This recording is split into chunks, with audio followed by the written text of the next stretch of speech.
This episode is brought to you by Sterling Soap Company.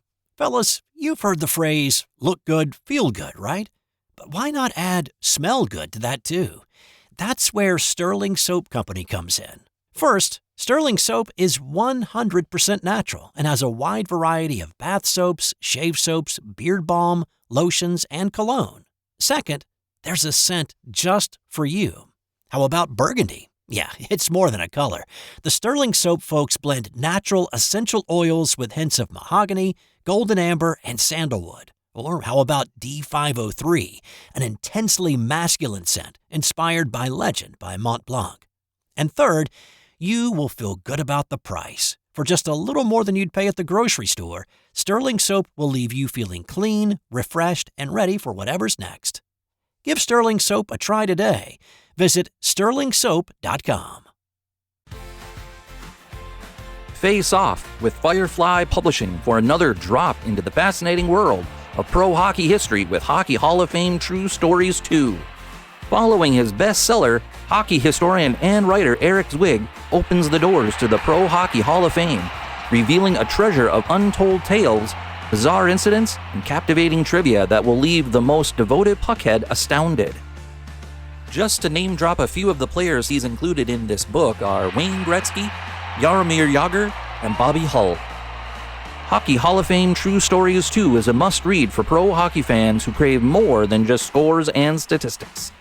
Mr. Zwig invites you to uncover the true stories that have shaped the sport, ensuring that you will never look at the game of hockey the same way again. So skate on over to Amazon.com, Target, and Walmart to get your copy now.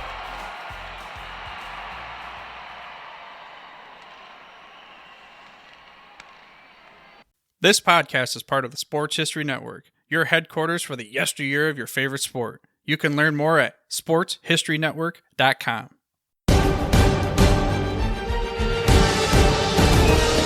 Hello once again, sports fans, and welcome to the podcast that gives you the best of sports from back in the day. And coming to you from the Sports History Network, this is the Historically Speaking Sports Podcast. I'm Dana Augusta, along with my co-host Charles Combs, and we will go deep in the woods to discuss and possibly debate sports history topics that you didn't know you needed to know. So pull up a chair, sit back and relax, and pump up the volume for a dose of sports history info and maybe even a few laughs. So with all that being said, here is the Historically Speaking Sports Podcast, a member of the Sports History Network. Hello, sports fans, and welcome to the latest edition of the Historically Speaking Sports Podcast. I am your host, Dana Augusta, and as long as there have been sports in this country, fans from everywhere have always wondered what could have been. In this episode, I, along with my co-host, Charles Combs, will discuss 3 scenarios that would have made the Jordan era of the NBA very, very different, and how these teams, instead of the Chicago Bulls of the 1990s, would have dominated the decade.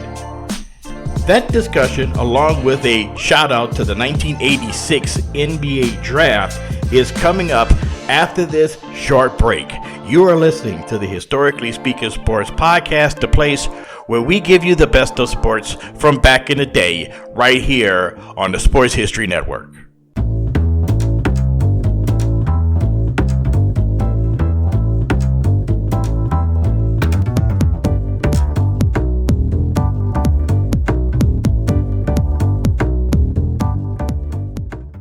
Ladies and gentlemen, all sports fans, we are back, and you're listening to the Historically Speaking Sports Podcast right here on the Sports History Network. I am your host, your co-host, Dana Augusta, along with Charles Combs, and Charles is joining us once again here on this Sunday night as we're recording. Chuck, how you doing tonight, man? I'm feeling pretty good. Just like I mentioned before, we just sitting up here just taking some much needed R&R and just ready to rock and roll, like always. Of course, Rocky Road as we are. And right now, as you all know, we are in the middle of the NBA playoffs. In fact, last night, the Indiana Pacers just punched their ticket to go to the NBA Finals to take on the Oklahoma City Thunder, which was supposed to start this upcoming Thursday as we're recording this on this Sunday night. But we're going to talk about a little bit of little hypothetical, little what ifs, and actually Charles was the one who came up with this idea, came up with this topic. And it is a topic that you have to do with other people, with two very knowledgeable people to kind of bounce ideas off of one another. And I think this is a type of a perfect type of topic to have both of us talk about, since we're both not only NBA fans, but NBA historians, but also we grew up in this era. So, and I think that the two of us are, kind of come at this from the right direction. So let me introduce, so Chuck, why don't you tell us what was the idea that you came up with, and how you, and what brought this on? Just something that I've always wondered. Basically, the idea, we came up smack dab in the middle of the golden era of the 80s, and then obviously the golden era of the 80s gave way to the Jordan era pretty much. And Jordan is pretty much a consensus that he's the greatest player of all time, and he won a pair of repeats, 6 championships in eight years, sandwiched around basically a 2-year retirement. And I've always wondered, now, caveat, I don't agree with him being the GOAT. I think Kareem is, for me personally, but that's another topic for another day. And I've just always thought about some what ifs, because early in Jordan's career, before the 90s rolled around, he used to kind of get his butt smacked around a little bit on the regular by, the Celtics and so forth. And then kind of the rise of the Bulls kind of coincided with the decline of the 80s dynasties, most notably the Celtics and the Lakers.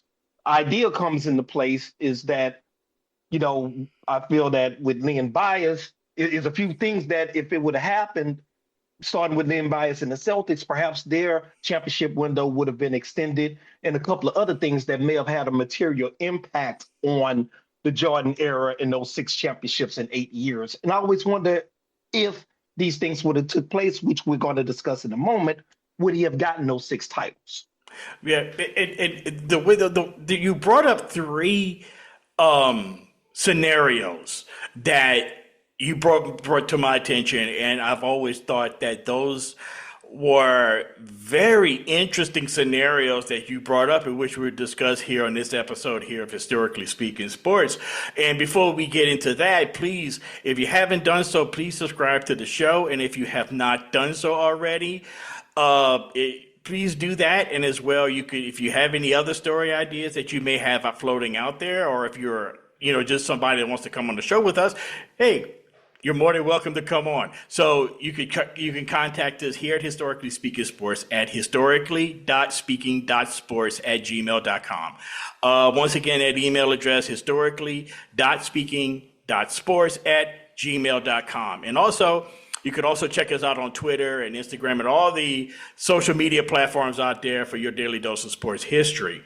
So like you said, you had brought up, I should say, 3 topics or 3 scenarios. The first scenario was if Len Bias and Reggie Lewis had long careers with the Celtics, how history would have been different. Second scenario has everything to do with the Portland Trailblazers in the late 90s. If they would have drafted Arvydas Sabonis, and he was able to come over to the NBA when he was drafted, instead of dealing with the political turmoil that was going on in the Soviet Union and the Eastern Bloc countries at the time of the mid to late 80s. And third, the Houston Rockets, which I've always considered to be that flash in the pan type team that was very good for that 1 year in 1986, dethroning the Lakers in the Western Conference Finals in 86, and then facing the Celtics, that dominant Celtic team in 1986.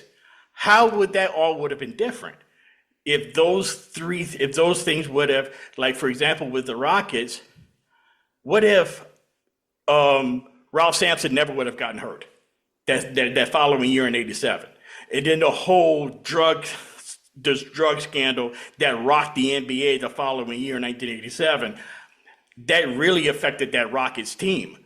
How all of that would have been different. And that's what we're going to be discussing here on this episode. So we may get into some debates, we may get into some agreements here, which between you and I, that rarely happens. But anyway,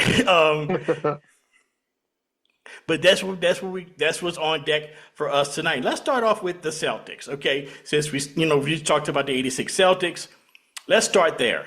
1986, the Celtics just won the NBA championship. They had defeated the Houston Rockets, which we'll talk about later, in 6 games. And I've always, for whatever reason, I always thought they beat them in 5 games, but it was actually 6 games. You had that Celtic team who finished 40-1 in that regular season, went through the Eastern Conference final, went to the finals with, the usual cast of characters: Bird, Parrish, McHale, Ainge, Dennis Johnson. They brought in Bill Walton. They went 40-1 that regular season at home. They win the NBA title. But believe it or not, the very next year, they have the number 2 pick in the draft, okay, which they used to select Len Bias. Now, you're wondering, okay, how in the world did they get the number 2 pick the year after they won the title? Like a couple months after winning the title, that's the number 2 pick overall. Well, I'm going to tell you, it was the wizardry of Red Auerbach.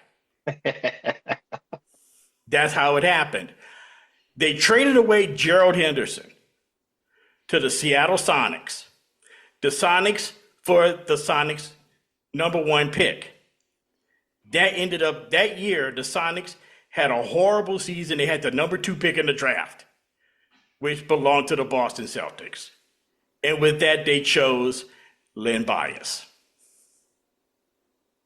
Yes. Wow. I mean, just the before we get into this, just the brilliance of Red Auerbach. I mean, he just always would find a loophole. Like, for example, the dude drafted Larry Bird a year early. Yeah, and exactly. They were like, why are you going to spend your draft pick on somebody that can't even play this year? He like, right, exactly. You know how short a year is, man? Exactly. That was his quote. Do you have any idea how short a time a year is?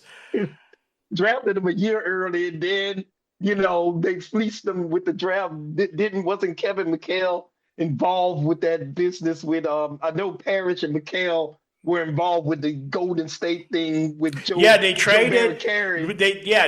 Joe Barry Carroll. And I forgot how exactly that worked out, but it was Danny Ainge and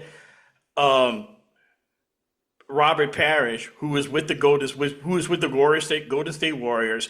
They made a trade. I forgot all the particulars of the trade, but they get those 2 in one deal. Okay, I think it was like they traded Joe Barry Carroll to the Warriors to get for Parrish and and the draft pick, and that draft pick ended up being Kevin McHale. Yes, I mean, highway robbery. Basically, whatever happened to Joe Barry Carroll. I mean, I remember Joe Barry Carroll when he was with Purdue. I remember that, but that's the last time anybody heard of him. Golden State was Siberia in those days. Exactly. The only person that you knew of from Golden State was the coach, Al Adams. That was it. Correct. That was it. They're long gone with Rick Barry and Keith Wilkes and that group, Clifford Ray and that group. They were long gone. So it was one of those things, man, that Red Auerbach once again showed his wizardry. And here it is in 86, he does the same thing, okay? And then you have the tragic circumstances of Len Bias. Bird was MVP in 86, okay?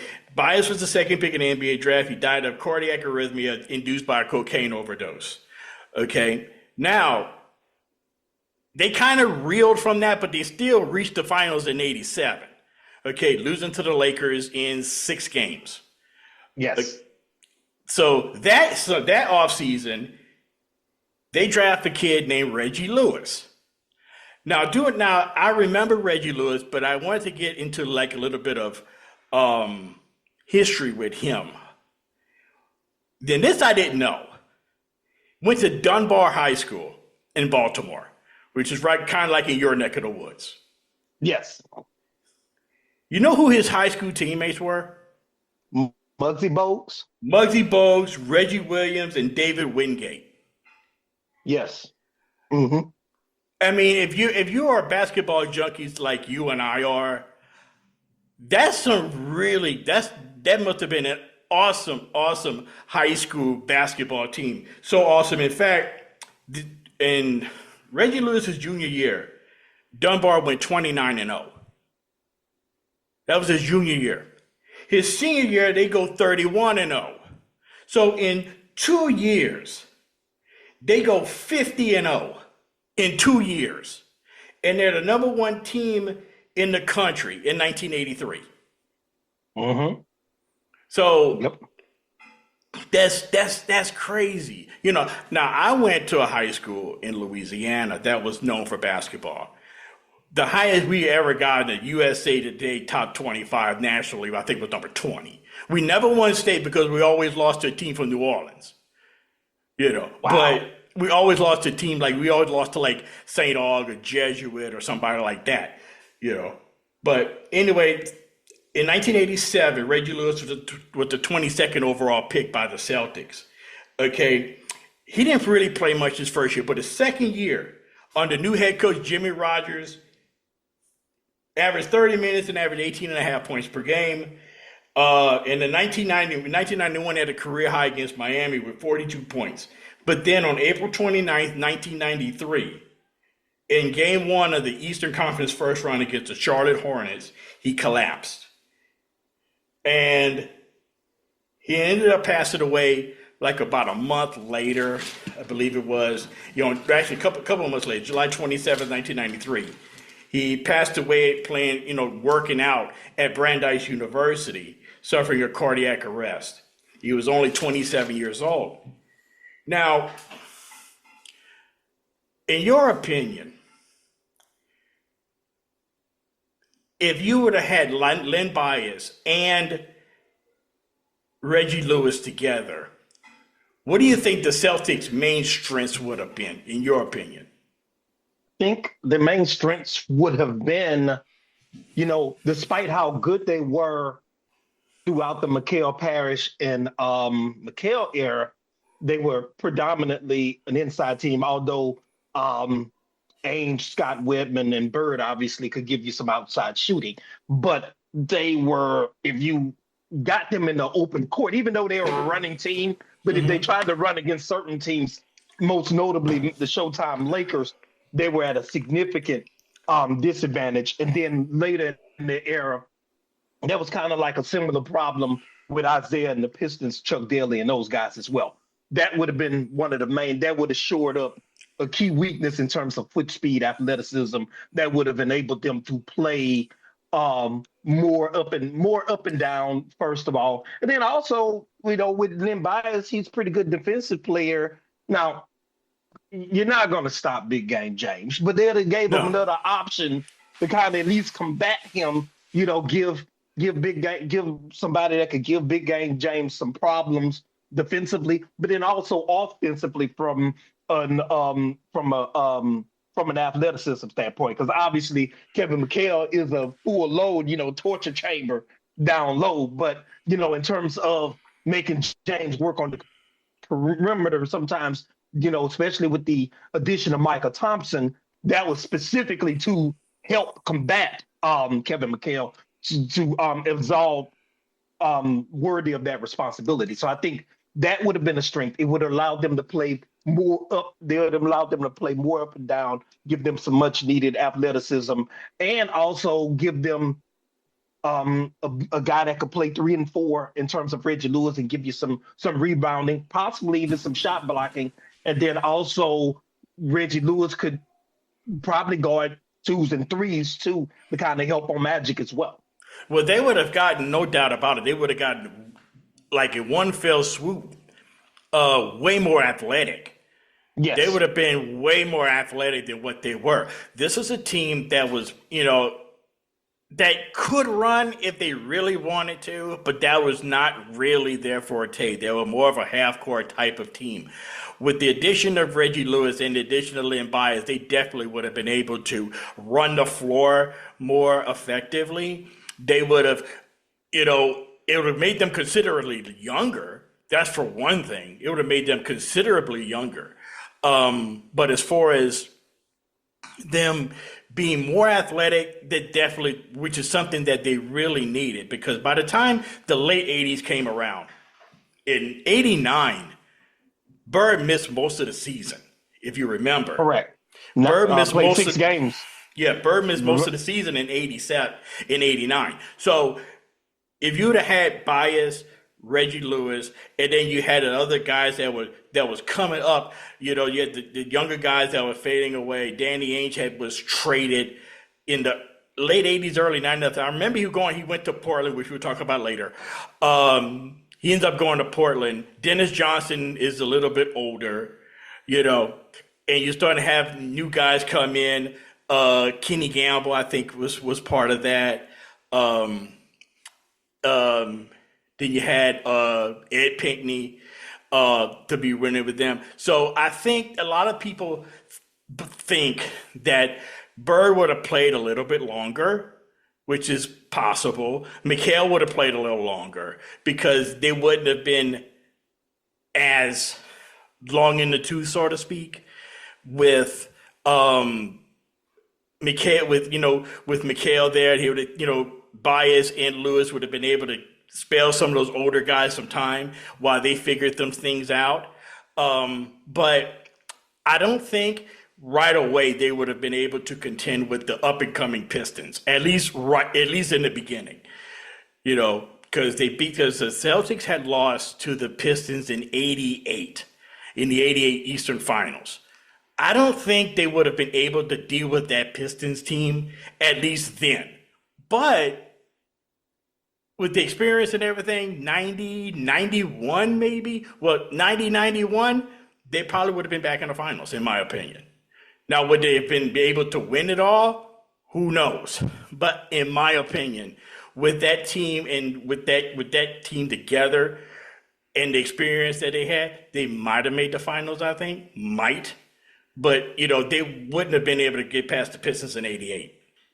I agree with that wholeheartedly. And then you also got to remember that, in addition to 88, they were dead. Pistons had them dead the rights in 87.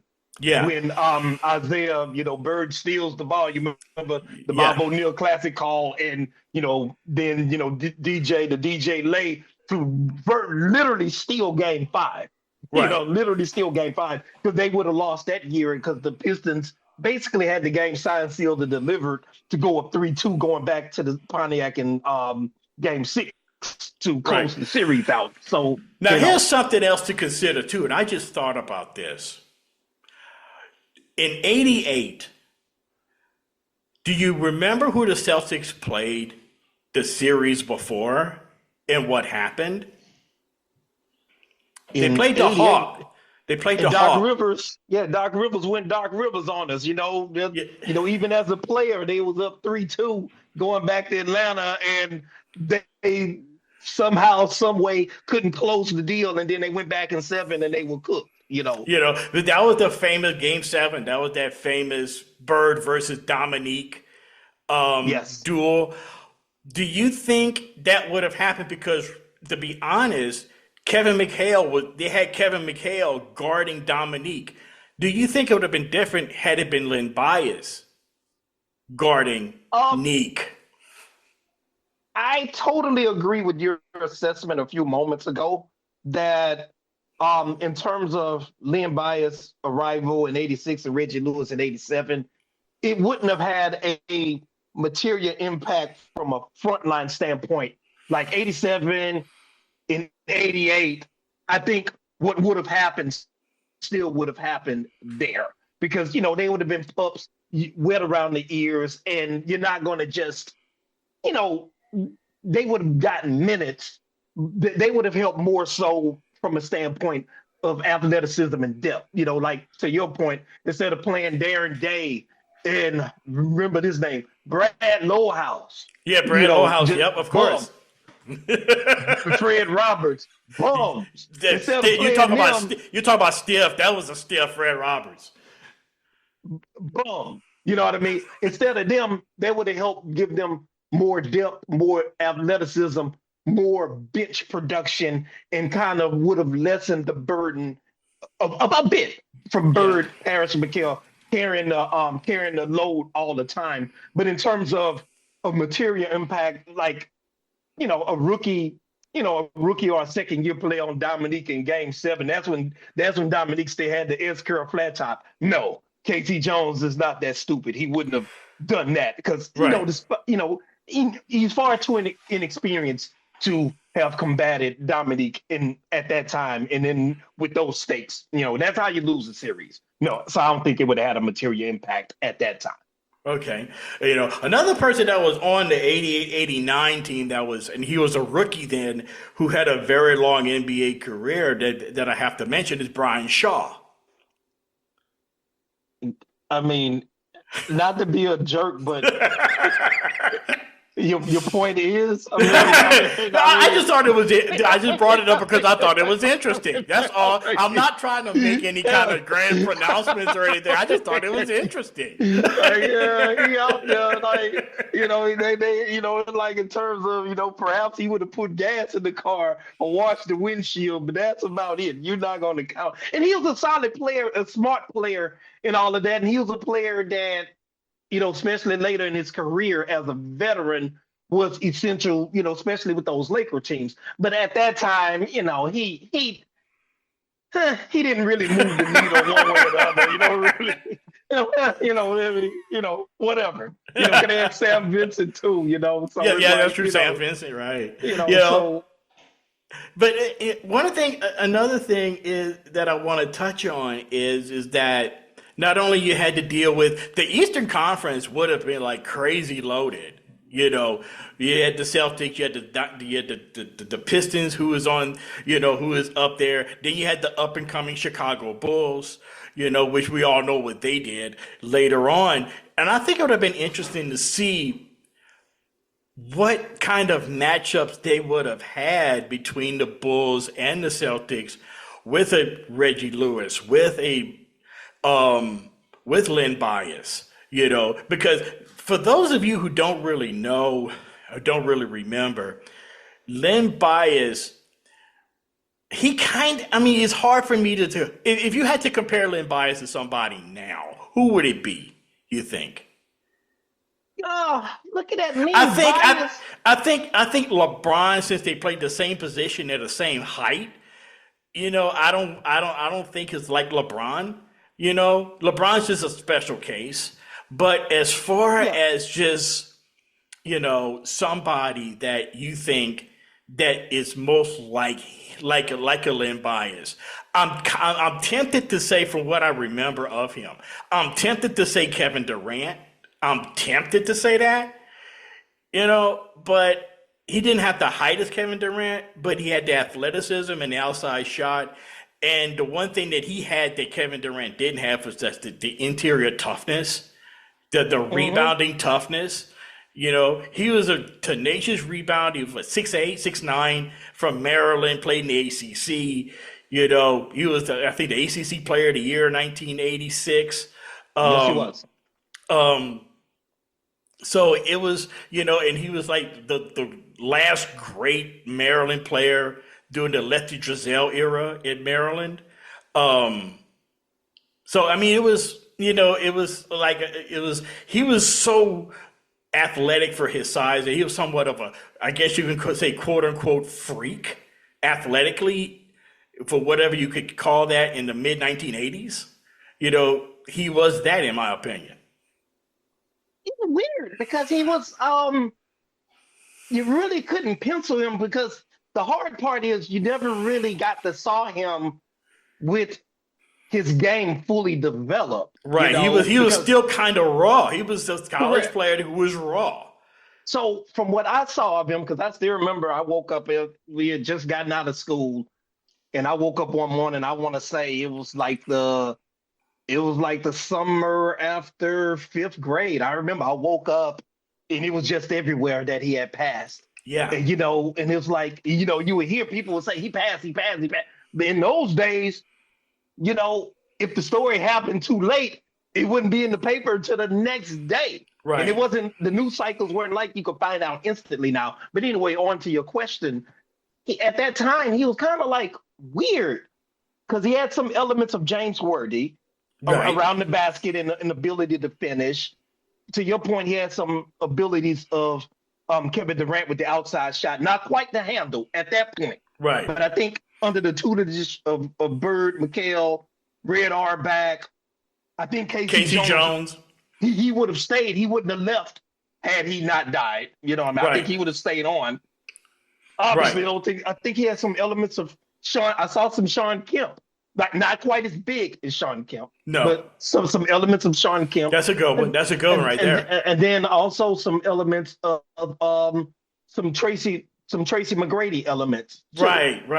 He was like a combination of like I felt he'd have been a combination of like Tracy McGrady, Sean Kemp, James Worthy, because to your point about Kevin Durant, even though he had Bias had an outside shot, at that point he wasn't as fluid and comfortable in the open. You know, he could dribble and stuff, but not like KD could. But conversely, he was much stronger on the boards and much stronger back to the basket. And then, you know, he would have been a guy that would have been too fast for fours, too big for threes. Like, you know, you try to put a four on him. Yeah, he was a walking mismatch for any kind of defense at the time of the NBA during the late 80s. Correct. He was a walking mismatch because it's just like you said, he was too big for your typical three to guard him, a typical small forward to guard. He was just too big.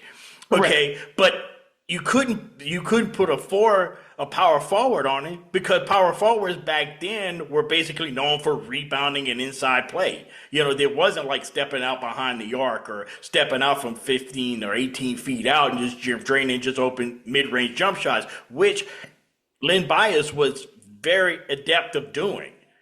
You know, he did that at Maryland, like with ease. Just step out, you know, toward like maybe 18, 20 feet away and just drop jump shots on you all day long. And then whenever somebody tried to come and check him, guard him on the outside, he could easily put it on the floor and drive right by you, you know. And that was something brand new in the late 80s that you never really saw before. Another player that I really thought of that kind of reminded me of him in a way that we saw later in college basketball is Chris Webber when he was at Michigan.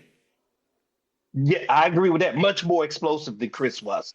Yeah. Much more explosive and much smarter in key moments than Chris. Now, yeah, absolutely. I know. I saw that in person.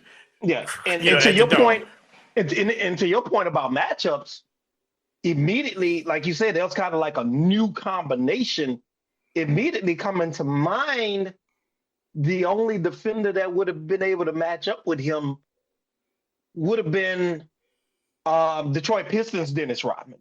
Right. Because he had the ability to, you know, you could switch him out on twos and threes. He could move his feet laterally and really guard the dribble really well. But then at the same time, he could hold his own on the boards, obviously, and also in post defense as well. He kind of had the all-around elements at that time, defensive guy. Other than that, you know, like your Michael Coopers, they could guard the perimeter really well.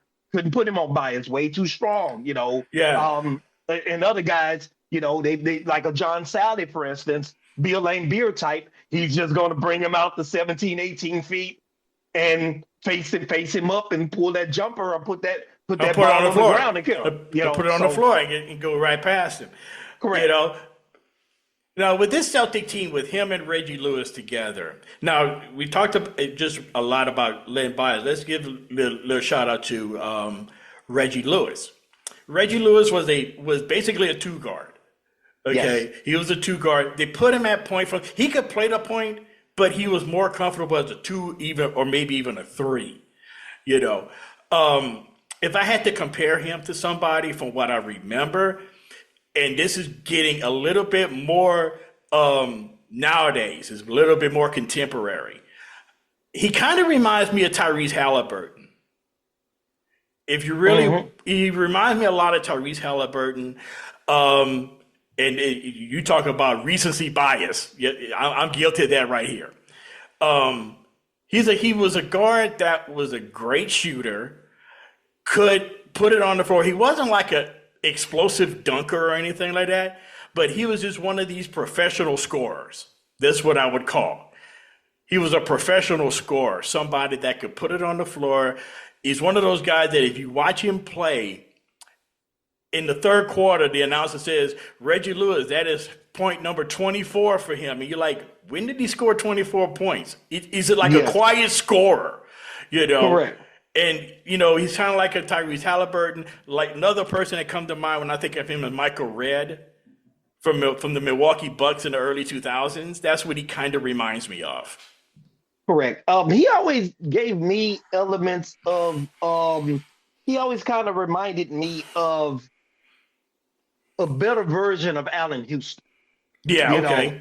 He was like a two guard that on defense he could guard twos and threes. As you noted before, he wasn't the most explosive player, but he wasn't a terrible athlete either. He could defend two positions. He was also a guy. He was kind of like a combination of Allen Houston and the original point forward, Paul Pressey. He was kind of like a combination. That's a blast from the past. He was kind of like a combination of those two guys, where he had a better handle, and Allen Houston probably was a slightly better pure shooter, slightly, but in terms of handles and able to score efficiently, and then as far as being able to create offense for others and make the people around him better, he was light years ahead of Allen Houston in that regard, and that's where the Paul Pressey reference comes in at, because he had those Paul Pressey elements in terms of from a defense as well as a playmaking for his supporting cast standpoint. Right.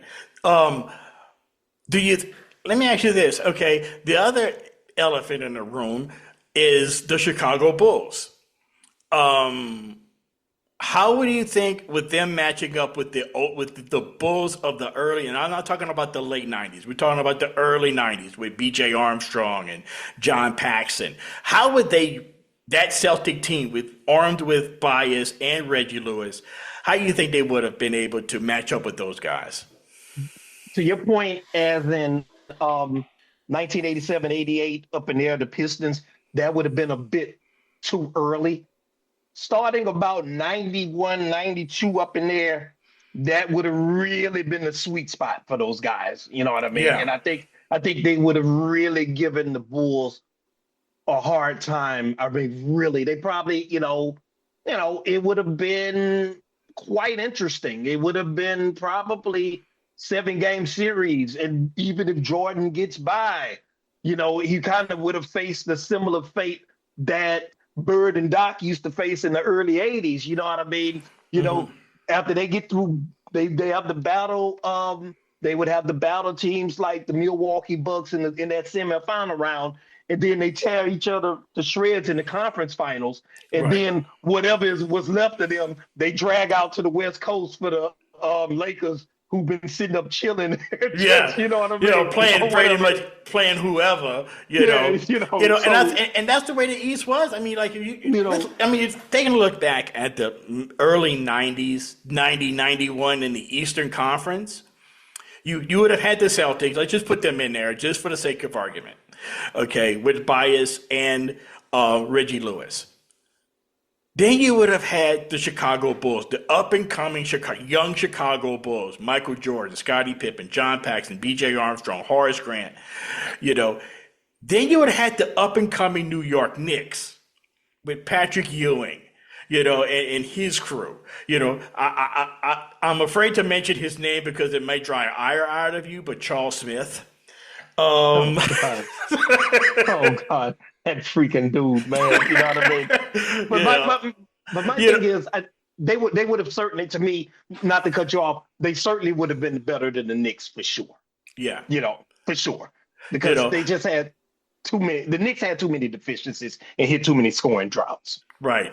Another team is the Cleveland Cavaliers. Brad Daugherty, Mark Price, Craig Elo, Larry Nance, John Hot Rod Williams, Gerald Wilkins. That was another team that I think would have been, that really made the East deep back in the early mid to 90s, coached by Lenny Wilkins. That is another team that made the Eastern Conference really deep. And I think that team has been lost to history of how good that Cleveland Cavaliers team really was. Yeah, they were really good, but they would always Lenny Wilkins would just always make the most absurd calls at the worst times because I still vividly remember Ron Harper saying that when their final play in Game 5, the iconic when Jordan hung in the air over Craig Elo to bang it and seal it in Game 5, when he said as soon as Lenny Wilkins was like he wanted to guard Jordan for that final possession, when he was like, well, no, we're going to put Elo on him. He was like, game is over. In his head, he was already like, the game is already over. It would have been quite interesting. What the Celtics had certainly beaten the Bulls. I'm not sure about that because it would have depended on, I think, Len Bias. It would have depended on Len Bias's ceiling. Because like in college, he was every bit of Jordan's equal. Yeah. But nobody, even the most ardent Tar Heel fan, foresaw what Jordan. Nobody thought. Everybody knew Jordan would be good, right? But nobody foresaw what he wound up doing. Nobody saw that coming. Nobody. No. I mean, who could have? I mean, when he first joined the Bulls, he was Mike Jordan instead of Michael Jordan. He was Mike Jordan. Yeah. And to even put it worse than this, at the end of the games at first, this a blast from the past. He was deferring to the fake big old Orlando Warriors. He was a baller. Orlando Warriors was a baller though, but you can't be calling the guy the big old like he Oscar Robinson or somebody, man. You know what I mean? So it was depending on Len Bias's feeling, a combination of that as well as how much tread Bird, Parrish, and McHale would have had. My hypothesis was always that it would have extended the window. It would have extended the effectiveness of Bird, Parrish, and McHale. Because you just look at it. I did a little research, right? Okay. In '87, they lost to the Lakers, obviously. In '88, they lost in 6 to the Pistons. 1989, Jimmy Rogers' first year. I'm presuming if Len Bias lived, Casey Jones wouldn't have went to the Supersonics. He would have stayed with the Celtics. Right. So they got swept by the Pistons in the first round. Bird only played 6 games. 6 games that year, yeah. And Reggie Lewis averaged 18 and a half. 1990, they lost in 5 to Stu Jackson, Patrick Ewing, and the Knicks with Maurice Cheeks at point guard. I mean, Maurice Cheeks, not Mo Cheeks. I mean, ancient Maurice Cheeks. That's a fireable offense. But Bird and McHale, they went 52 and 30. Bird and McHale each averaged over 20. Parrish averaged 15, and Lewis averaged 17. And the kicker is this, right? 1991, they went 56 and 26. Now, at this point, Bird had the bad back. He had the double heel surgery. Kevin McHale, he never quite recovered from the ankle, the foot problems. Right. In '88, they went 56 and 26, lost to the Pistons in the conference semis in 6. They took the 2-time defending world champions 6 in the conference semis, and Bird averaged 19, Lewis averaged 17, McHale averaged 18, and Robert Parrish at age 37 averaged 15 and 11. So I'm thinking you have Bias still in there. These are pretty effective numbers. They would have been even more effective because they wouldn't have had to. They wouldn't have had as much burden nor responsibility, which is my hypothesis would have been. They would have been pretty formidable for the Bulls. Would it have been a certainty? Absolutely not. Because, Air Jordan, especially when he had hair on his head, goddamn. Yeah, you're right. You're right. He had hair on his head, man. That dude, you know what I mean? That dude, and you know me, I don't like Jordan at all. But you got to defer, bro. You have to defer. You have to defer to him. You have to defer, especially with Jordan with hair on his head. You know what I mean? they would have gave him a pretty good darn run. Yeah. You know what I mean? Because, they definitely would have still had between the trio of Bird, Parrish, and McHale, as well as Casey Jones, who I would assume would have still been there. Right. They certainly would have had the edge and experience for sure. Yeah. And it would have been pretty formidable. And I think it would have came down to probably as long as the Celtics don't blow a game that they were supposed to win or they had in the bag, which they typically did not do. They never really beat themselves a lot. I think it would have came down to 7 games, and they probably would have gotten by at least once. They'd have gotten by them probably once. Yeah, and then plus playing home playoff games in the Garden, which is probably another 5 points in their favor every now and then. Mm-hmm. Paying the little leprechaun down in the basement a few shekels, for the win certain games or whatever. You know what I'm saying? And then also Red would have in late May when it starts to get hot in Boston, the Garden they used to have any AC or anything, but old Red to crank up the heat and he'll turn the heat on and crank up the heat. That's right. And for whatever reason and just so happens that the windows don't, they couldn't put the windows up in the room or something like that. It's but it was always something. It was always something with Red, But before you mow it, I think it would have affected them because even had they gotten through the series with Boston, they would have gotten through the series with Boston. What would always benefit them was once they played the Western champion, it would kind of be, they weren't as rough, as tough and tumble or in all of that, or they never were extended to 7 games in the conference finals. So these would have been 7. They would have had to come in with some nicks and bruises, which would have possibly made them ripe for the picking for the next team we're going to talk about. Right, exactly. And I was just about to mention that. The number 2 scenario. What if Arvydas Sabonis from Lithuania would have came to the Blazers in '86 instead of waiting over a decade to join them after 2 knee surgeries and gaining like 30 pounds, to play for the Blazers? What if he would have joined the Blazers in 1986? And then also in that draft was a young man from Croatia named Drazen Petrovic.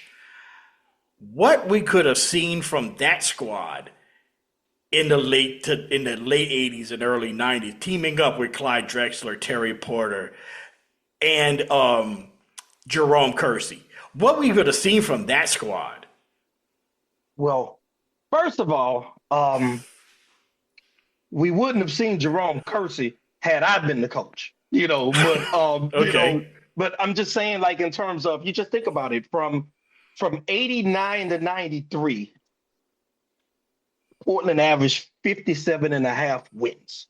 Okay. From 80. And this is with, they had in the 3-year period, they lost to the Lakers in the conference finals in 1990. Which was, I think, their best team. Correct. They won like 63 games that year. They won 63 games in 1990. 91, they went 63 and 19. In 1990, when they went to the NBA Finals, they went 59 and 23 in 1990. And in 92, when they lost to the Bulls, they were 57 and 25. But that 1991 team, 1991, they went 63 and 19. And I will never forgive Cliff Robinson for blowing that layup against the Lakers. I will never absolve him of that sin. Because there was on a fast break late in the game, and they would have given the Portland the lead, and he blew a wide open layup. And the Lakers went down and scored again, got the lead back, and they never recovered. And you still remember the image of when Magic threw the ball down the court as the time expired. Cliff Robinson in the background looking at what happened. What the hell you mean what happened? You blew the layup. But I think that loss was 2 finals appearances and losses were sandwiched around that. And you have to think about this, right? I'm back into this, right? He didn't appear for a decade. He didn't come to Portland until age 31, 2 knee surgeries, and an Achilles tear later. Wow. Yeah. The man, first year, age 31, he averaged 14 and 8 the first year. Second year, he and one block. Then second year, 13 and 8. Third year, age 33, the man averaged 16 and 10. Age 34, the man averaged 12 and 8. Now the man is washed up, clearly past his best, and put up those numbers. Now let's transpose these against Duckworth numbers from 89 to 93. Duckworth, 89. They lost to the Pistons in the finals. He was good for 16 and 6. Pretty good. But old washed up Sabonis, that's comparable. Even him washed up is giving you Duckworth production, 1990. Yeah, Duckworth was just in his third, fourth year in the league. One most improved player, but a lot of times, in order to be improved, you had to been bad at some point. Right. Or whatever. Right. Not to hate on the man, but I don't speak ill of the dead. 91, when they lost to the Bulls, he averaged 10.7 points and 6 rebounds a game. And then 92, he averaged 95. Now, in none of these seasons did he average over a block a game. He was never a shot blocker. No, he wasn't. All of these years, Sabonis was washed up. He gave you comparable even better production, and he wasn't a turnover machine, and he could give you a block a game. So imagine if Sabonis, as we mentioned a couple of years ago when we were talking about the NBA Top 75 discussion, he's the man that's like all of the dream teams, all of the stuff, putting people to bed in the Olympics in the gold medal game, all of the Kobe closing out the Olympics, all of that. Why is all of that happening? Sabonis is the genesis of all of those things. Exactly. Because he's the genesis of all of that. So imagine if you take off Duckworth, put Sabonis on. The Bulls in 92, they beat Portland in 6, but if you remember Game 6 in Chicago Stadium, they needed Phil Jackson put the scrubs in because the Blazers were up like 15 going into the fourth, in the combination of Bobby Hansen, Scott Williams, Stacey King, they made a run to get them back in distance because Rick Adelman is going to do Rick Adelman things. Stuff, right? Yeah, you know what I mean. And then they got Jordan. Jordan got his mojo and then brought it home. So imagine they should have went 7 with Portland that year had they not blown Game 6 with Duckworth. Right. Now, in Duckworth's defense, okay, now you're talking to somebody who was a Portland Trailblazer fan during that time. Because my all-time favorite player is Clyde Drexler. Has always been Clyde Drexler, my all-time favorite player. Kevin Duckworth was not drafted by the Blazers. He came to the Blazers in the middle of the 1986 season. He was drafted by the San Antonio Spurs. The Spurs. Okay. He was drafted by the Spurs, but came over middle of the season for, I forgot, the starting center was Kenny Carr. That was the starting center for the for the Portland Trailblazers under head coach Mike Schuler. If Sabonis was there, Duckworth would have been a Blazer. Never. I could not imagine them still making a deal to get Kevin Duckworth. Now, can you imagine this starting five? This would have been like in the 1990 series. Terry Porter at point, who was one of the most underrated point guards ever. Clyde Drexler, one of the greatest players of all time. Then you would have had, at center, you would have had Sabonis. Okay. Then you would have had Jerome Kersey and Buck Williams. And then you would have had guys like Drazen Petrovic, which we'll get into in a second because that's absolutely criminal. You said yourself just a few minutes ago that Rick Adelman was going to do Rick Adelman things. And he did with Drazen Petrovic. Okay, you had other guys. Walter Berry was on that team. You had other guys, Clifford Robertson, who we talked about just you had Wayne Cooper at center, which was another stiff. But Good backup, though. He was yeah, a good backup. yeah.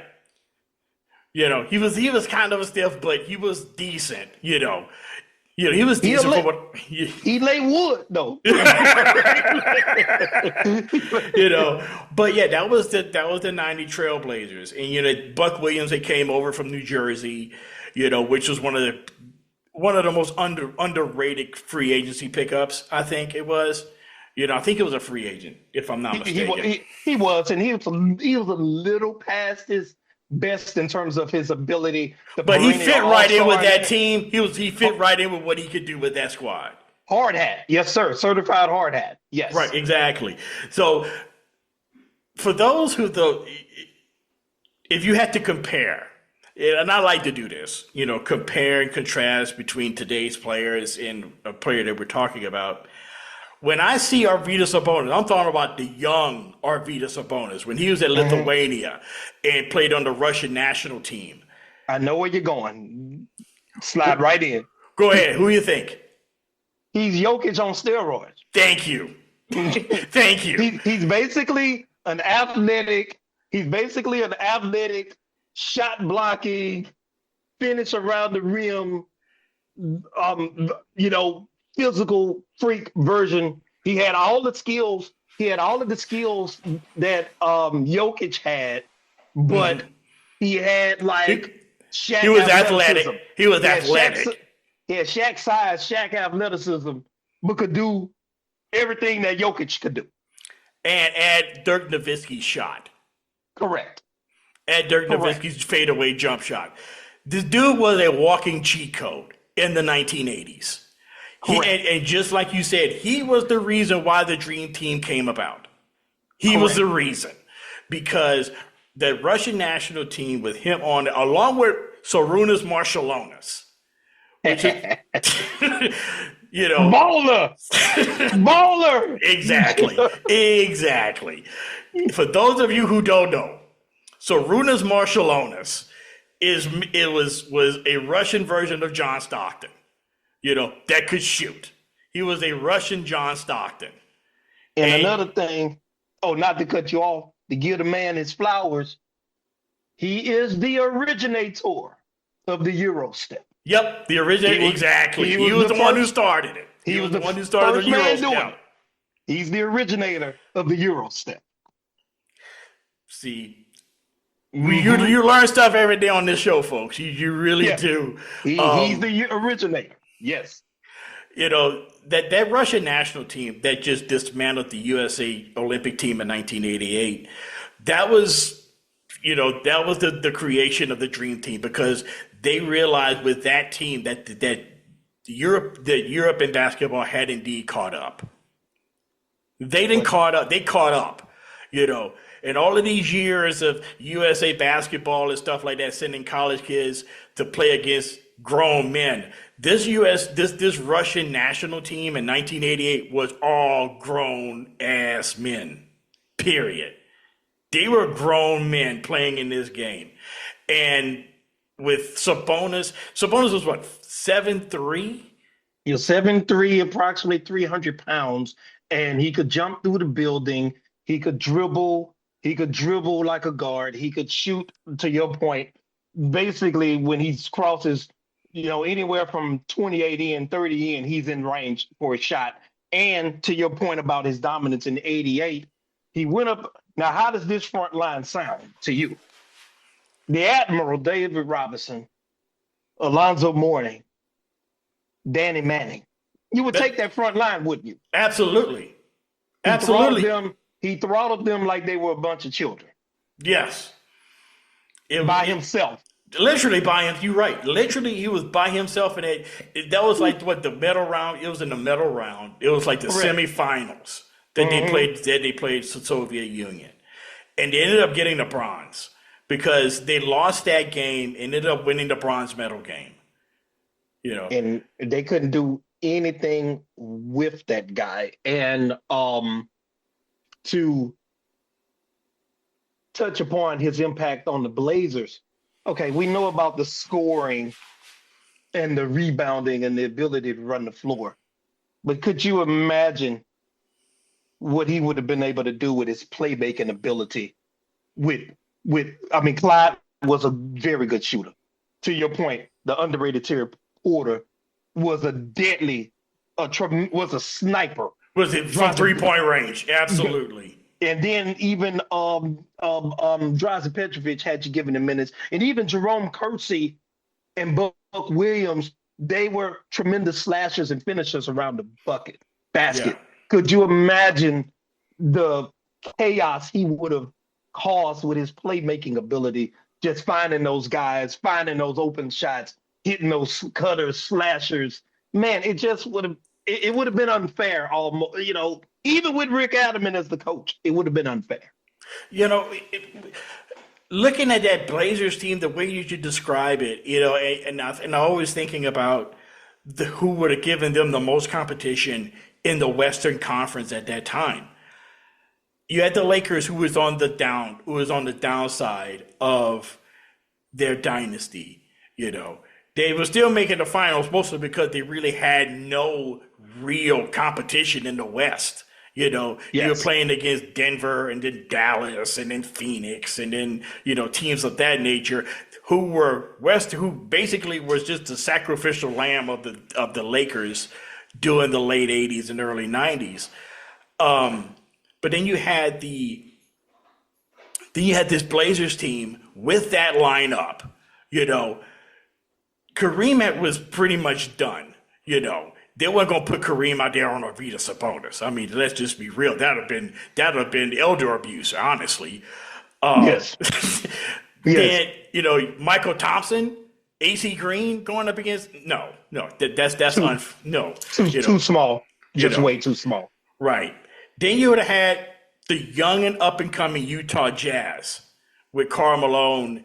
They were up and coming. They were pretty much where the team had arrived, because they had given the Lakers all kind of hell in the years in the playoffs before. You had an up and coming Sonics team with a young Gary Payton, but none of them would have been able to handle. Yeah, San Antonio, with a young David Robinson and Sean Elliott, they couldn't have handled that. So this Blazer team, even without Sabonis, was winning 55, 60 games a year. Adding Sabonis, they might have hit 70. It would have been tough. And the only team I can think of that would have given them some trouble just for 1 year. For 1 year, though. Well, not had they come across them, obviously. Well, they didn't hit. Never mind. I was going to say, because kind of similarly to what we discussed with the Celtics, he would have came in 86, 87. They wouldn't have, obviously. It usually takes a couple of years to get your feet under you. So I would say, to your point, probably that 88, 89 season right up in there. They probably would have arrived a year early. Because at first what I was going to say was 87, the Supersonics, when they had the trio of Xavier McDaniel, Tom Chambers, Dale Ellis, combination, but they wouldn't have been in contention at that time, no way. And caveat on Dale Ellis, man, he the only guy that could shoot and the net don't even move. It's like, you're right, man. The net, the ball goes in, technically nothing but net, but sometimes the net wouldn't even move. That's how cold Dale Ellis was, man. So they would have been, man, in them early 90s, they would have been hell, man, because I still think the Jazz, although, you have to, I was also going to say Phoenix also, with Kevin Johnson, Jeff Hornacek, Mark West, this was Eddie Johnson, I don't think they would have had enough. Tom Chambers, I don't think they would have had enough in like 89, 90, 91. I don't think they would have had enough. Two names, right? Well, one of my favorite coaches, Cotton Fitzsimmons. But two names would derail their chances big time. You mentioned one, Mark West. Mark West. Yeah. And then when he pick up, I've seen him pick up his first 2 fouls in the game before the first TV timeout. But I've seen him do it constantly. And then they would come in with another Andrew Lang, man. Come on, man. Yeah. I forgot about Andrew Lang. I did forget about him. just know Kevin, KJ, Chambers, and Hornacek would have still gotten their numbers, but they weren't exactly elite defensive players either way. So Phoenix has never really been a defensive team. Never. I mean, going all the way back. I mean, going back to the '80s, they were never with KJ and Jeff Hornacek. They were never a defensive team ever. Ever. They had Dan Marley. But he wasn't in the league yet. He didn't get into the league until like 88? like 90. He didn't get into the league. 90, 91, he didn't get into the league. Oh, I think before that, because I know he was on that. Because I know for sure he was on that '88 team. Yeah, that Olympic team. He was on the Olympic team, but he might have still been in college then. Yeah, gotcha. Yeah, so it would have been, and then you. I mean, that combined with the fact that they had absolutely nobody to guard Clyde. And I mean nobody. No. It would have been entertaining for sure, but they wouldn't have really mounted a serious challenge. Now in '92, the Blazers in '92, I know this really didn't really add much to it, but the '92 Blazers added in free agency, Danny Ainge came in from the Celtics to add veteran leadership. You also had a young Robert Pack, which is, if you had to compare him to somebody today, it'd probably be John Morant coming off the bench as a rookie, Robert Pack. He was a guy that was an undersized player who could, I remember him dunking over Sean Kemp once. Mm-hmm.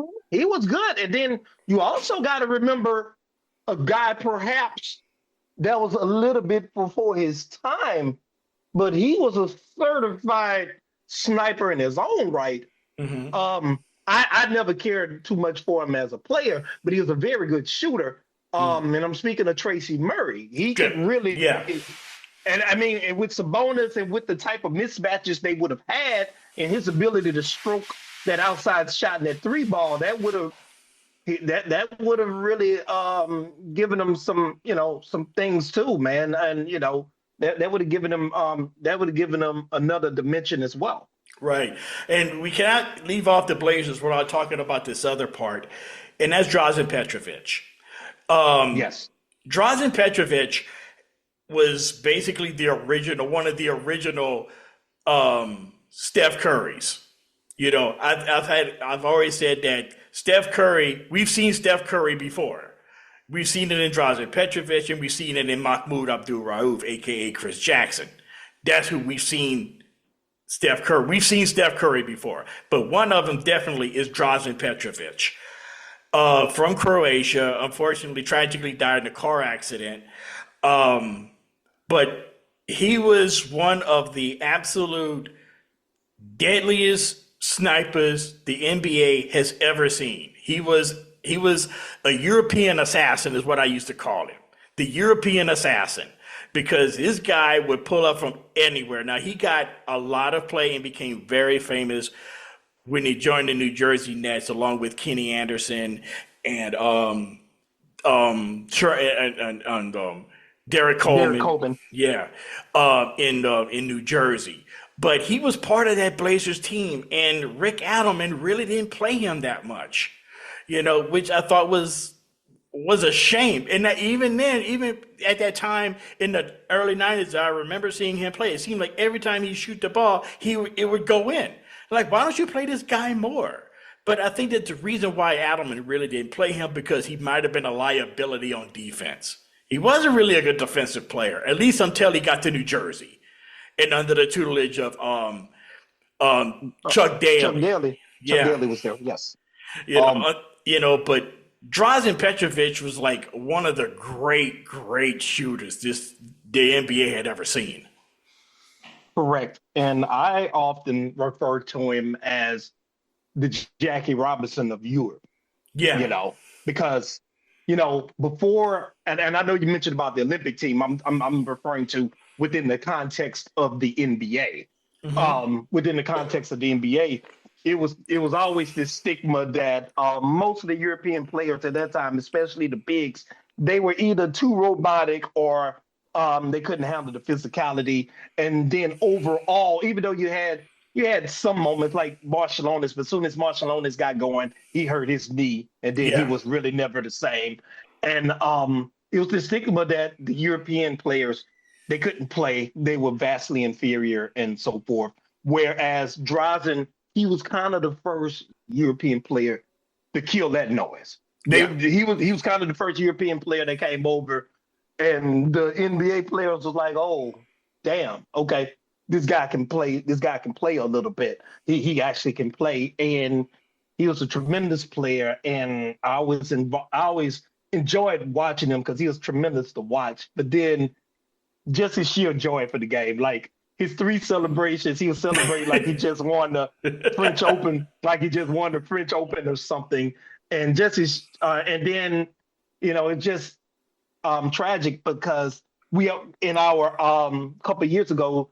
You and I, the little brother Mark, shout out to Mark, by the way. The little brother Mark, we had the discussion about who would have been top 75 if not for extenuating circumstances. And Drazen, as well as Sabonis, would have certainly been top 75, and that would have given the Blazers 3 top 75 players along with Clyde Drexler. Yep. I always think, whenever I think of Drazen Petrovic, I always think of him crossing Jordan.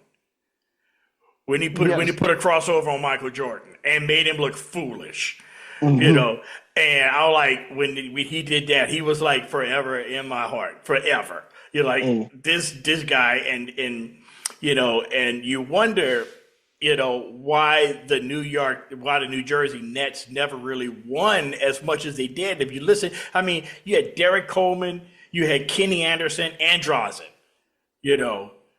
and I've always figured that was like sort of like a missed opportunity for that franchise. Well, not to dwell on that too long because I know it's not the topic. Right. But me being a Knicks fan at the time, you remember Drazen. That happened with Drazen the summer of '93. Yeah. Then Derek Coleman, he's another player. Ability wise, he should be up there with the Malones and the Barkleys talent wise, but he never panned out.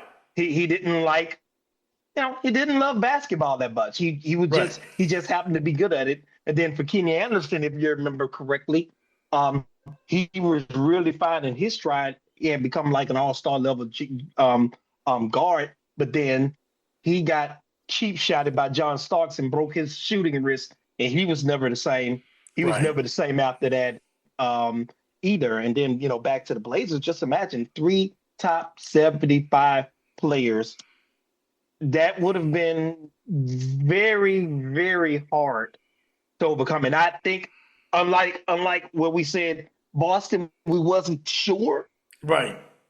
With them, I'm sure. I'm sure that they would have beaten the Bulls at least twice. Not Jordan is Jordan. I'm not going to sit here like my original premise was, would he have 6? I'm not going to turn around and say, well, he wouldn't have any. Because though I don't because we're talking about the early 90s. What happened in the late 90s, that's a totally different animal. Yeah. That's a totally different thing. Most of the thing that we're talking about is the early 1990s. Okay. And speaking of moving on to the early 1990s or back to the mid 80s, the 86 Rockets, that team was the next in line for the Los Angeles Lakers, in my opinion. They were the next team up in the West because you had not only Akeem Olajuwon, who was playing power forward, which was one of the most athletic centers we had ever seen, okay? Along with him, you had the other twin tower in Ralph Sampson, 7'4", who could put it on the ground, very athletic. He was in the dunk contest, for crying out loud, at 7'4", which looked ridiculous, by the way, but he was in it, And then you had others like John Lucas, and Rodney McCray, and that team was really good. Craig Elo was on that team, a young Craig Elo before he went to Cleveland. Robert Reed, the grizzled veteran. We're going to talk about Mitchell Wiggins and Lewis Lloyd in a bit. And also your personal favorite, the icon himself, Granville Waiters. The icon. George Jefferson. And there was one thing about him that I'm going to say this and we're going to leave him alone. I did not realize that he just joined the league in 1984. Yeah. I thought he was in the league since like the early 70s, the way he looked. No. He was young. He was a young guy, and he had that reverse fade. It's not like I could talk, but still, he was like he had this balding head, and he looked like Ming the Merciless from Flash Gordon, and it was like this guy is. I thought he was like in his 40s, but no, he had only been in. He came in the NBA from Ohio State, 1984, and I'm like, this is an old looking dude, like a Greg Oden. My dad used to call him Granddad Waiter.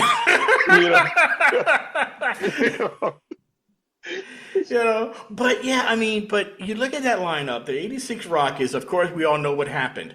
The 86 Rockets, they upset the Lakers on a miracle shot by Ralph Sampson at the buzzer to claim the winning game 5, which was my best friend, David Bechet, says that he refuses to watch that game because he grew up a Laker fan. And he said that's the only time in his life he ever rooted for the Celtics was in that finals. He hates the Celtics, but he hated the Rockets even more. Now, of course, put this in the category of irony. He's now a season ticket holder of the Houston Rockets. But anyway, that's another story. Mm-hmm. But you talk about this team, the ultimate, in my opinion, the ultimate flash in the pan team, the Houston Rockets. Now, speaking of elder abuse, Kareem had won Finals MVP the year before at age 38 in the 85 over the Celtics, which meant he was 39 for the 86 season. And had to go up against Ralph Sampson and Hakeem Olajuwon. By himself, with his only help was Kurt Rambis and an ancient Maurice Lucas. an ancient. And they just tag team on him like they tag team on him. I don't know. You don't like wrestling, but like they used to have a big team called the Skyscrapers. Uh-huh. They were Dangerous Dan Spivey and Sid Vicious. They both were 6'9", 6'10". Right. That's how they were tag teaming on old man Kareem at that time, man. And that was the thing. They basically destroyed Kareem in that series. They could not handle. Nobody on the Lakers could have handled Hakeem Olajuwon. Just Hakeem by himself. Not to mention Ralph Sampson at 7'4". And that team was supposed to be the next team up. And I think that the biggest thing with that team, the reason why they couldn't put it all together, had a lot of extenuating circumstances outside of their own control. Like the Celtics, they didn't have to deal with death, but they had to deal with suspensions, of a team that was on the verge of becoming a great team. But unfortunately for them, injuries and bad decision-making led to their demise. And just before we get into that, just look at this for sake, the 86 season. Kareem, he was Hakeem at the time. He would become Hakeem a few years later. Yeah. He was 23 years old. He was damn good, but he wasn't nowhere near polished to what he would ultimately become. Right. But this is still the havoc he caused. The man was good for 23.5 points a game, 11.5 rebounds, 3.4 blocks, 2 assists, and 2 steals a game, working in tandem with Ralph Sampson, who was 25 years old, averaged 18.9 points a game, 11.1 boards a game, 3.6 assists a game, 1.3 steals a game, and 1.6 blocks a game. So between the two of them, that's 5 blocks a game, and that's not even factoring in all of the altered shots that they would generate. Yeah, exactly. Just and I mean, that's just incredible production, and it's just sad how, like you mentioned, when they lost in 6 to the Celtics, it was like, okay, it's okay. They're obviously the next guys up, and then just as quickly as it came together, it fell apart just as quick. You know, the next season, they went 42-40, lost to the Sonics in the first round and second round in 6, I think. Sampson played 43 games due to injuries. Yeah. And then, as you mentioned before, Mitchell Wiggins and Lewis Lloyd played 32 games apiece because in the middle of that year, they both got nailed with, I've always thought that they were lifetime suspensions. This is 2.5 years. They were 2.5 year suspensions. So that's three. That's 2 starters. Yep. And 3 guys total of your vital rotation just right. out. And Mitchell Wiggins was a vital part of that cog of that Rockets team because he was a solid bench player who came off the bench and gave them quality minutes. And one thing that you have to consider also with that Rockets team, and you just mentioned it, their ages. Akeem was, 23? He was 23. Ralph was 25. So they were just getting into their careers, and you had John Lucas, who was a veteran, who kept all of that together, who had dealt with his own drug issues, Yeah, he loved the booger sugar at that time. For sure. Rodney McRae, which is another solid player for a long time in the NBA, mostly for the Rockets, in the late 80s and early 90s coming out of Louisville. And Allen Level, Robert Reed, they were some really good. Jim Peterson, the backup center. Hard hat. They were that was a team that was set up. They were set up, coached by Bill Fitch. Now, there's something to be said about Bill Fitch really quick. Wherever he goes, as successful as that man has ever been in the NBA, coaching, going all the way back to his days with Cleveland in the Miracle at Richfield, to winning a championship with the Celtics in '81, he wears out his welcome very quickly. He's one of the all-time greatest coaches in the history of the NBA, but he coached in so many different places. And the reason why was because of his very abrasive coaching style. And I think one of the things that that would have dealt Houston a bad hand had that team stayed together was his coaching style. Because if you're so abrasive that it makes Larry Bird say, no, you're too rough, then that's saying something about Larry. That's saying something about Bill Fitch. They quit on him in '83. Yeah, they did.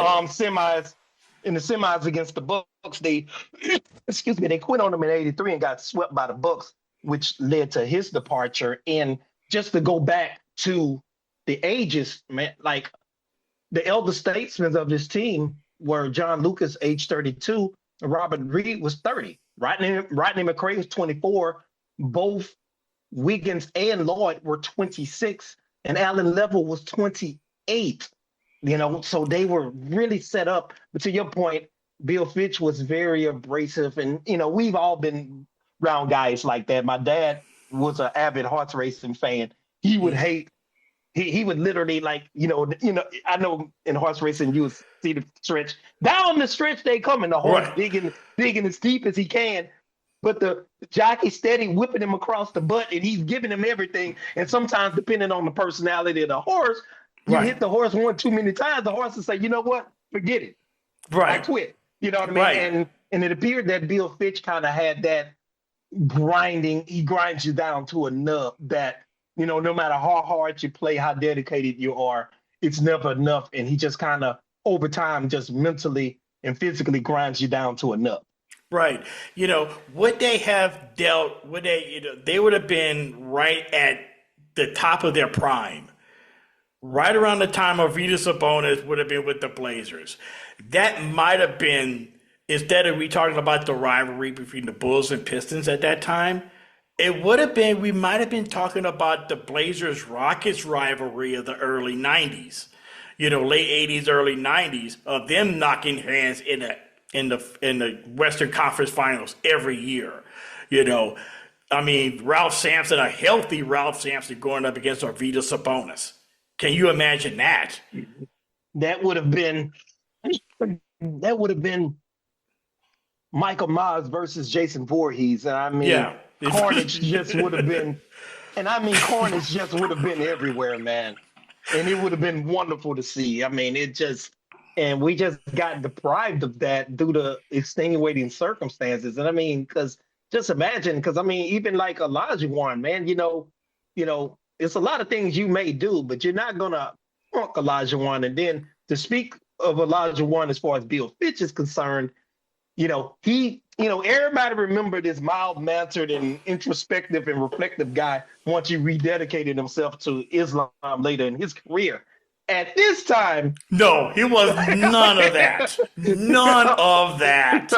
Akeem Olajuwon, before he reintroduced himself to Islam and really became this really thoughtful, intellectual guy that we've all gotten to know and love over the last 30 years or whatever, the early part of his career, he was demanding trades. He was demanding to be traded out of Houston, if you could believe that. But that's true. He wanted out of Houston when all of this started to go sideways right around the 90s, the early part of the 90s. He wanted out of Houston because they felt like they wasn't building the team around him the way that they should. And he let them know that publicly, And then I know that's kind of hard to believe from what people know about Akeem, but that's exactly what happened, But this team, just was the ultimate flash in the pan.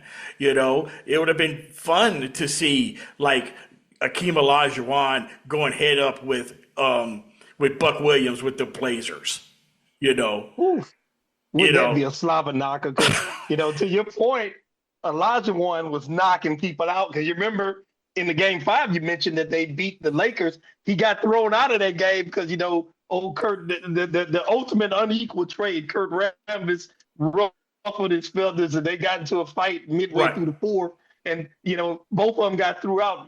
If you're the Lakers, you definitely would take Kurt Rambis for Olajuwon. Olajuwon, obviously. Then, you remember in the 86 final, I want to say that was game 4 against the Celtics, he split Jerry Seaston's eye wide open. Yeah, with a punch and didn't even get suspended. And then I know was that Olajuwon or was that Ralph Sampson? That was Ralph Sampson. Ralph Sampson. No, Olajuwon slugged somebody in that game. And then I know you heard the story with him and Vernon Maxwell before. Yeah.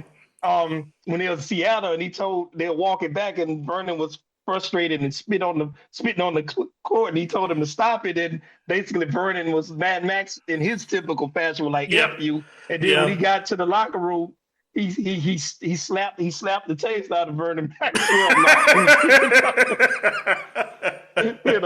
So he wasn't. He probably would have free willed Bill Fitch. I think that would have happened. I really do believe that would have happened. The old Olajuwon, it would have been, it would have been the Latrell Sprewell, PJ Carlesimo, but like circa 1988, I believe so too.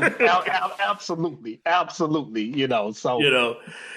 But we're gonna take a quick little break here, and coming up to close out the show, it was a discovery that I made while researching this, and we're gonna stay with the year of 1986.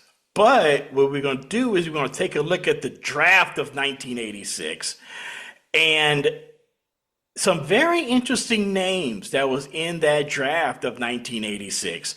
And we're going to close out the show. We're going to send a shout out to the 1986 NBA draft right here on the Historically Speaking Sports podcast right here on the Sports History Network.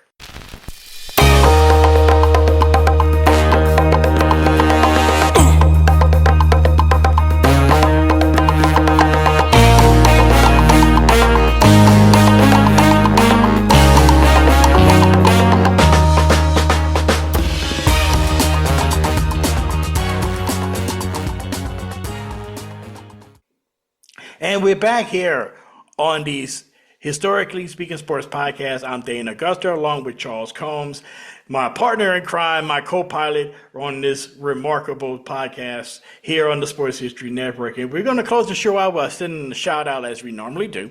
We're going to send a shout out to the 1986 NBA draft. So a lot of this show was concentrated around 1986, roughly 96, from 86 on to the early part of the 90s. But a lot of the stories has its genesis from this 1986 draft. And we want to get started and we want to talk about this draft right here. And while researching this, I realized that there was a lot of NBA stars that came out of this draft that became household names. Some of them became, in our eyes, kind of like folk heroes. So this is what we have. Okay, we're gonna start. Let's just talk about the top. I'm just gonna talk about the top 10 first. Okay, the number one pick overall, Brad Daugherty out of UNC. Cleveland Cavaliers, the centerpiece of that Cleveland Cavaliers team of the 1980s, with coached by Lenny Wilkins, lost to the Michael Jordan Bulls in dramatic fashion a couple of years in a row. Len Bias went number 2 to Boston. First of all, Chuck, Brad Daugherty. When you think of Brad Daugherty's name, you in your mind's eye, what do you see? I see a very good player, not necessarily a dominant player, not necessarily a dominant player. And if with the right team, he could help, he had a cast around him at North Carolina, and then he kind of landed. He wound up in the perfect spot because the Sixers, they traded him. They traded him to Cleveland for Roy Hinton and somebody, and then simultaneously traded Moses Malone to the Bullets for Jeff Ruland, and they haven't been any good pretty much ever since. But he was a good player. I know probably he was number one over Len Bias due to similar to the NFL where the NFL now places emphasis on the quarterback position. Yeah. At that time they placed more emphasis referring to the NBA to the center position. To the big man, yeah. Yeah, so I'm thinking he went ahead of Len Bias for that reason. Right. But he was a very good player, all-star level player. I wouldn't say he was a great center or anything like that, but by today's standards, he would be great. And career was kind of cut a little short due to back issues, and kind of reinvented himself because I know he does commentary for NASCAR these days. Actually, he was a NASCAR owner for a time. He owned a NASCAR team. I forgot who raced for him. I didn't know that. But he was an owner for a NASCAR team for a long time. In fact, I think he was like part of 43 was his number, right, with the Cavaliers. So he had the number 43 car, which of course is famous for, that was Richard Petty's. Petty? Yeah, that was Richard Petty's car. And so I think he was like part owner of that team and ran that team for a while. So that you saw that a lot, with, Joe Gibbs famously left coaching and went to NASCAR. Okay. Correct. Number 2 was Len Bias. We talked about him. Number 3 for the Golden State Warriors, Chris Washburn. You talk about, that's like the Ryan Leaf, Rick Meyer of the NBA was Chris Washburn. Correct. Just a total waste. And, as you mentioned before, as we just talked about, they placed the extra emphasis on the big man at the time. And though he had some raw talent, and he was a talented player for sure, he never really, he was good in college, but he didn't have, to my recollection, the dominance in college to warrant being picked that high. And then he promptly rewarded them with just 2 years and out of the league because he had drug issues. And once he got paid, he didn't care either. First 3 picks came out of the ACC. Brad Daugherty, UNC, Len Bias, Maryland, and Chris Washburn, NC State. Number 4, the rifleman, Chuck Person. Yes, sir. that was like the beginning. That was like Chuck Person was the centerpiece of the pre-Reggie Miller Indiana Pacers. He was the centerpiece of that team. Terrence Stansberry, I remember, was still on that team at that time. Was he still there? He was still there, and two of my favorite players, man. Who that? Vern Fleming. Vern Fleming from Georgia, from right here in Georgia. That's right. Baby.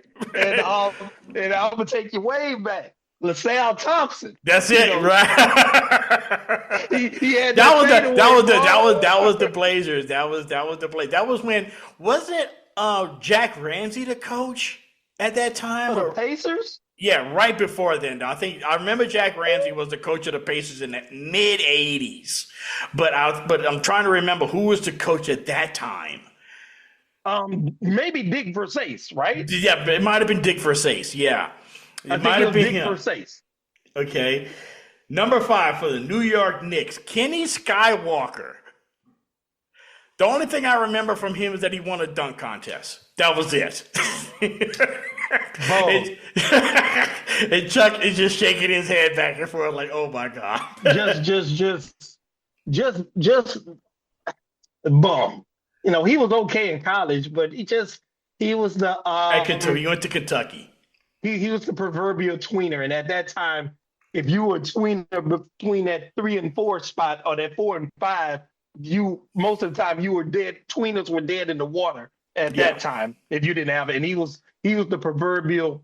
He had small forward size, but with limited power forward skills. So exactly. Number 6 that was Phoenix, and they picked William Bedford, who I have no idea who that is. William Bedford, he played at Memphis State. They made the. Was it the Final Four in 85? Yeah, they made the Final Four in 85. He and Keith Lee. He was part of that team. He was a big man. He was a big man or whatever. He was good in college. Yeah. Number 7, Roy Tarpley from Dallas. Now I remember Roy Tarpley. Baller. Yeah. And also an element of what could have been, because he had drug issues. That Dallas Mavericks team, people think that Dallas didn't really become good until like the early 2000s with Avery Johnson at the coach. No. In the mid to late 80s with along with Roy Tarpley, you had Rolando Blackman, you had Mark Aguirre, and of course, he's leaning in close. Chuck is leaning in close. He's waiting for me to say Brad Davis, so I'm going to say it. Brad Davis. My man, Brad Davis, baby.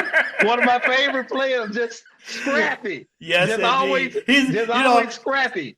Chuck is leaning in, waiting for me to say Brad Derek Davis. Harper and Derek Harper, of course. Derek Harper. I love Brad Davis, man. He come off that bench and he just scrappy, man. I love Brad Davis. And of course, you can't say the Mavericks at that time without Dinner Bell Mel Turpin.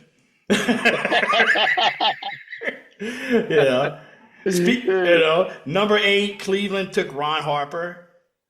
Who played forever in the NBA. Good player. Very, very good player. Brad Sellers was drafted by Ron Harper drafted by the Cleveland Cavaliers.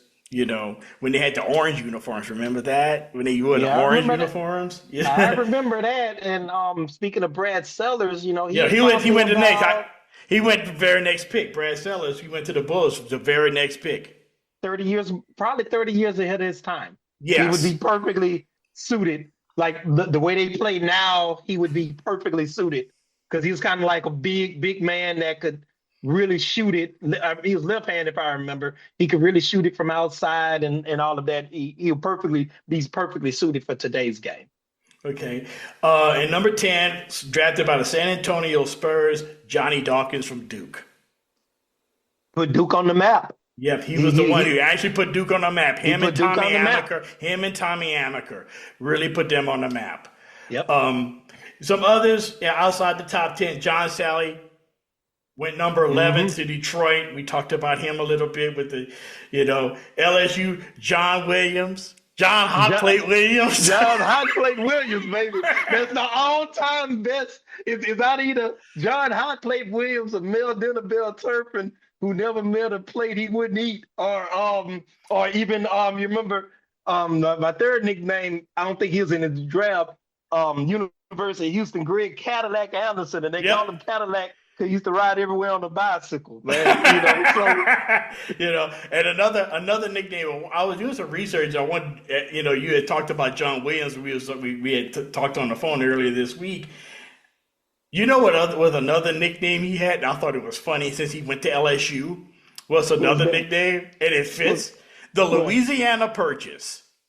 And they probably called it that because he was as big as the Louisiana Purchase. Boy, he could eat, boy. I remember he was with them Bullets, boy. Him and Lee Dale Eccles, boy. They both could eat, boy. Good Lord, man. One of my all-time favorite players, college players, that is, was taken number 13 by the New Jersey Nets, Pearl Washington out of Syracuse. I loved Pearl Washington.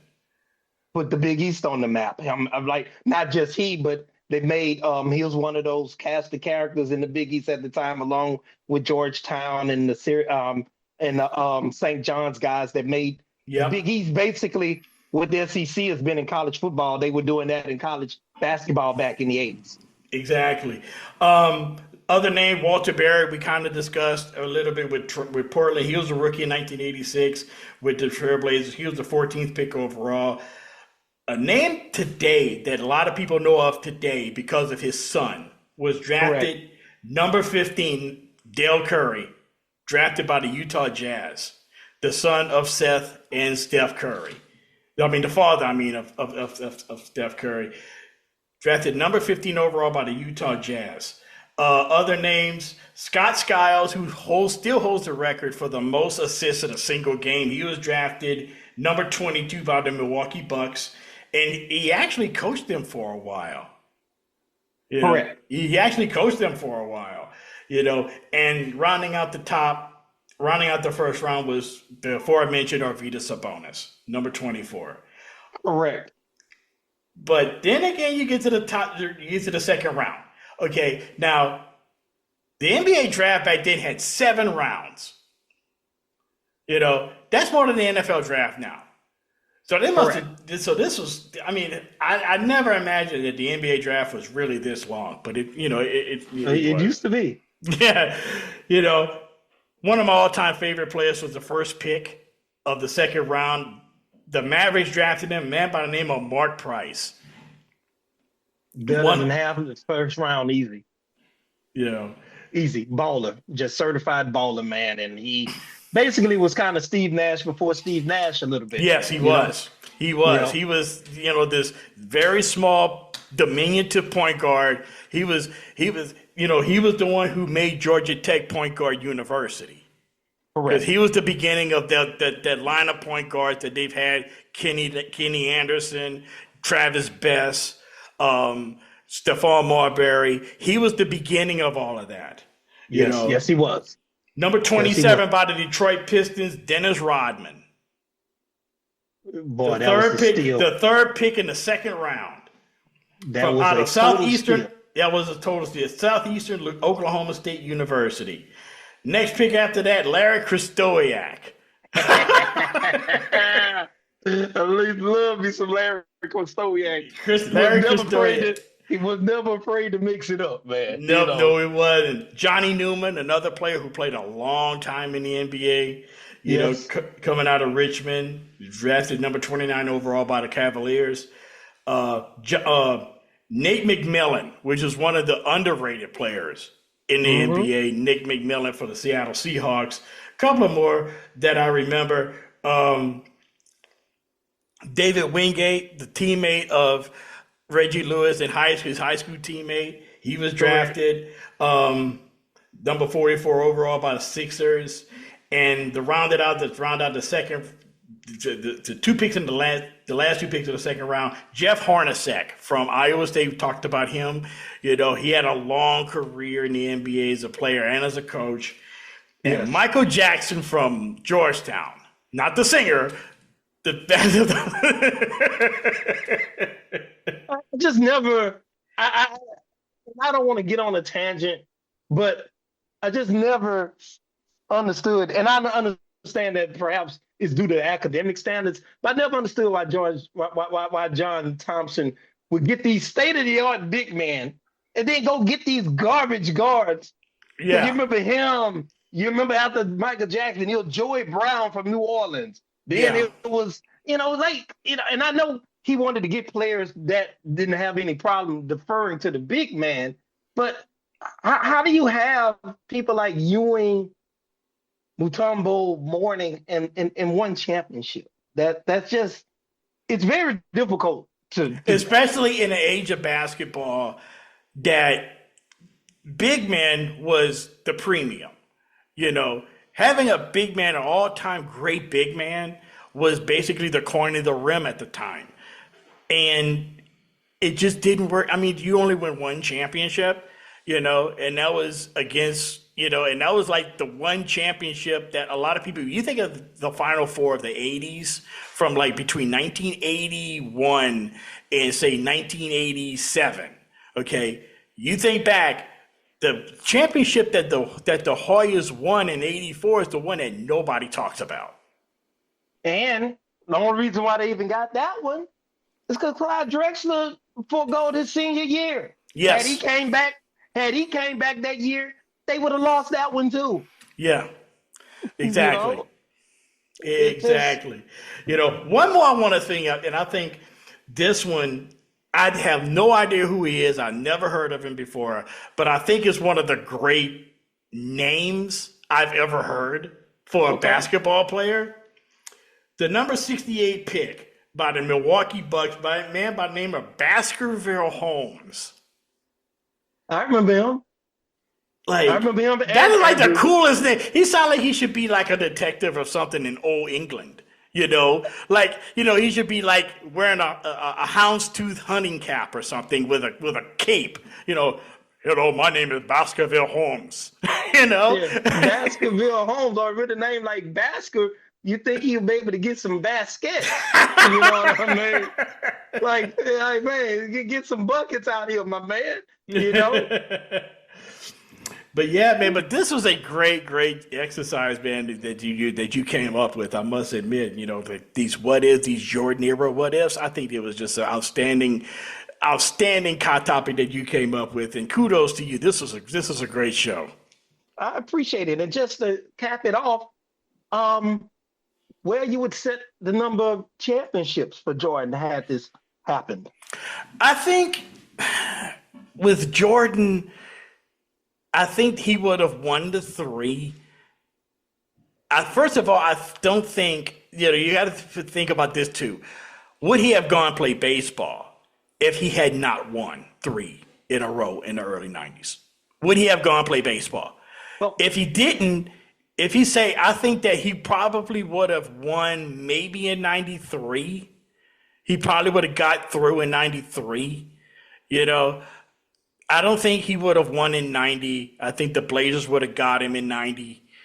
In 91, I don't think they would have even made it to the finals because you would have had to deal with the Celtics, if they would have had. But I think that, they would have had bias in Reggie Lewis. But I think he would have won the 3-peat. But I think he would have won the one in 93 when he played the Suns. I think he would have finally got through in 93. And by that time, the Houston Rockets would have been the Houston Rockets with Akeem. But I think he would have won 4. Instead of the 6, he would have won 4. I don't think, and I still say this to this day, that if you would have had the Bulls with Jordan and Pippen and the whole crew go against that Rockets team, they wouldn't have beat them. The Bulls had nobody to contain Akeem Olajuwon. No one. Luke Long, nobody would have been able to handle Akeem. I agree. I would have capped it at 4 too. And then if you remember, even the second rendition, the Tom Janovich Rockets. Now this was merely the regular season, so you can't necessarily say that's a precursor to the playoffs. But case in point, the Rockets were something like 12-4 against them. Yeah. Around that time, they used to beat them all of the time due to Olajuwon, and then the fact that they had all of a bunch of good complementary shooters around him and all of that. So, Oh yeah, this is great. That's what I think, man. Jordan would have won 4, instead of the 6 that he had. It would have been a lot harder for him to finally get over the hump because you would have had to deal with, the Celtics. And then once you got past the Celtics, then you had Arvydas Sabonis and the Blazers waiting for him. So Arvydas Sabonis in his prime, literally. Now, would he have had knee injuries or whatever? That's who's to say. But a full strength Arvydas Sabonis with a Clyde Drexler, with a Terry Porter, that's, pretty formidable. That's really, really a formidable thing to go against. Really, truly. I think they would have probably gotten 2, and then the Rockets probably would have wound up with about 3, because they would have got 1 of the 2 that they wound up getting, and then probably like 2 others somewhere along the way. So right, but this is a great exercise, Chuck. I really like that. Yeah, I liked it too, and appreciate you for embracing it and discussing it with me and helping us kind of flesh this thing out. And I hope everyone enjoyed it, because I certainly did. I certainly did. And the research in this and what I found out, and because every time I research something, I learn something new. And I learned a lot in this, man. But once again, man, thank you for coming on. And I like to thank everybody out there listening for taking time out of your busy day to take a listen to us. And you could check us out on different various platforms or wherever you get your favorite podcasts. And we'll be right back to close out the show right after this. And folks, that will do it for this edition of the Historically Speaking Sports Podcast. Once again, I'd like to thank Charles Combs, my co-host, my trusty co-host, for joining us once again on this episode. And thank you once again for joining us. And this podcast, of course, comes to you from the Bill King Memorial Studio here in the sports wing of TM4 Enterprises, located in suburban Atlanta in the shadow of Stone Mountain. Once again, please don't forget to subscribe to the show to get new episodes whenever they are released. And always tell people about us, man. Tell your friends, tell your co-workers, tell your neighbors. Hell, tell a passerby on the street if you think they like sports history. And once again, thank you for joining us once again, and we'll see you next time.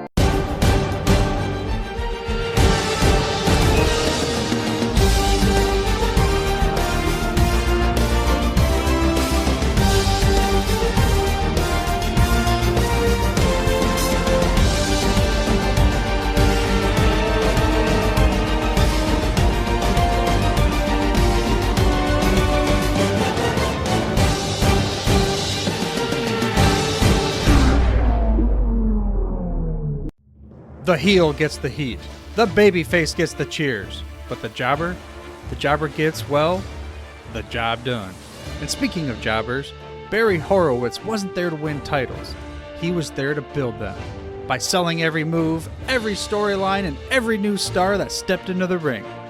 He was the secret sauce.